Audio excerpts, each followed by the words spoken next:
विदेश में 13,000 की फौज, हवाला से इस करोड़ों का चंदा, यहाँ तक कि खाड़ी देशों तक फैला मकर जाल।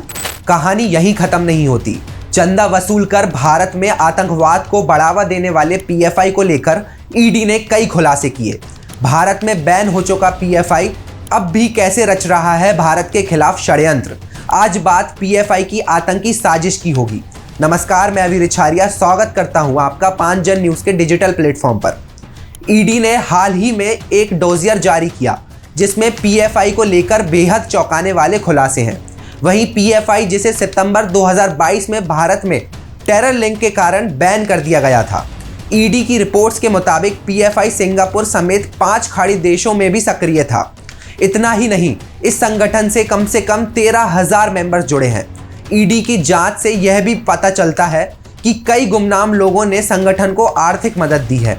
यह पूरा पैसा हवाला के जरिए आता था। ईडी के डोजियर के अनुसार इस संगठन को साल 2022 के सितंबर महीने में प्रधानमंत्री नरेंद्र मोदी की हत्या के असफल प्रयास के बाद प्रतिबंध लगा दिया गया था। ईडी ने यह भी दावा किया था कि संगठन की ओर से फिजिकल एजुकेशन की आड़ में युवाओं को विस्फोटों और हथियार चलाने की ट्रेनिंग दी जाती थी।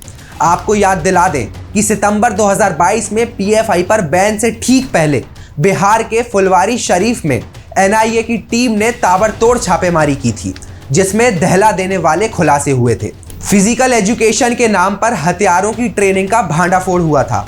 साथ ही यह भी पता चला था कि पीएम मोदी की हत्या की प्लानिंग भी इन कैंपों में चल रही थी।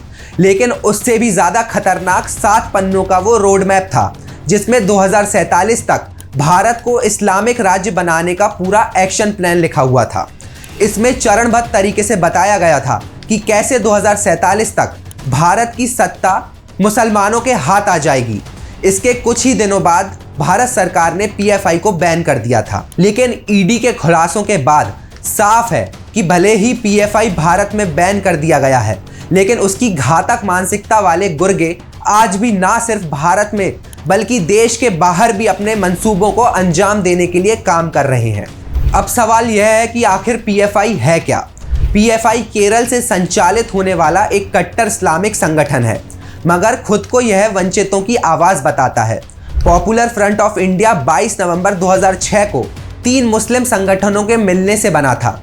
इसकी स्थापना Karnataka forum for dignity KFD, Kerala के नेशनल डेवलपमेंट फ्रंट NDF और तमिलनाडु के मनिता नीति परसाई MNP के एक संघ के रूप में की गई थी। पीएफआई यानी पॉपुलर फ्रंट ऑफ इंडिया खुद को मुसलमानों के साथ साथ वंचितों को हक की आवाज़ दिलाने वाला बताता है। इसका मुख्यालय दिल्ली में है, लेकिन इसकी कथित विचारधारा से अलग इस संगठन पर इसके बनने के साथ ही लगातार गंभीर आरोप लगते आ रहे हैं। इस पर देश विरोधी गतिविधियों के साथ साथ भारत को मुस्लिम राज्य बनाने का भी आरोप है। अब सवाल यह है कि पीएफआई देश के लिए सबसे बड़ा खतरा बनता जा रहा है। दरअसल पीएफआई पर आतंकवादी गतिविधियों में शामिल होने के कई आरोप लगते रहे हैं। सरकार और कुछ सुरक्षा एजेंसियां साफ तौर पर कह भी चुकी हैं कि पीएफआई का संबंध कट्टरपंथी इस्लामी संगठनों से है। साल 2020 में ईडी ने पीएफआई के खिलाफ मनी लॉन्ड्रिंग के मामले दर्ज किए थे और आरोप लगाया था कि संगठन ने देश में दंगों के लिए फंडिंग की थी। ईडी ने जांच में पाया कि पीएफआई ने 120 करोड़ रुपए से ज्यादा के संदिग्ध वित्तीय लेन देन किए हैं।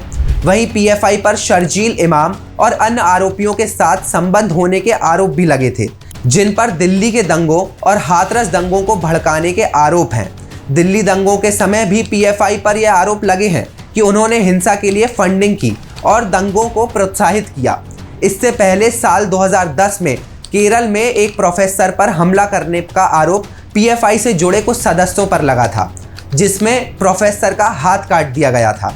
उसी के बाद से एनआईए ने पीएफआई की गतिविधियों की जांच की और दावा किया कि पीएफआई के कुछ सदस्य आतंकवादी संगठन जैसे ISIS से जुड़े हैं। साल 2017 में एनआईए ने गृह मंत्रालय से पीएफआई की बैन करने की सिफारिश की थी। इसके सदस्यों की गिनती, अंतर्राष्ट्रीय उपस्थिति और आतंकवाद से संबंध भारत की सुरक्षा को गंभीर खतरे में डालता था। ऐसे में भले ही भारत में पीएफआई बैन हो चुका है, लेकिन इसके खतरनाक मंसूबों पर काम करने वाले आज भी भारत और विदेश में फैले हुए हैं। ऐसे में सुरक्षा एजेंसियों के लिए यह आज भी चुनौती बना हुआ है। और न्यूज़ अपडेट के लिए हमसे जुड़े रहिए।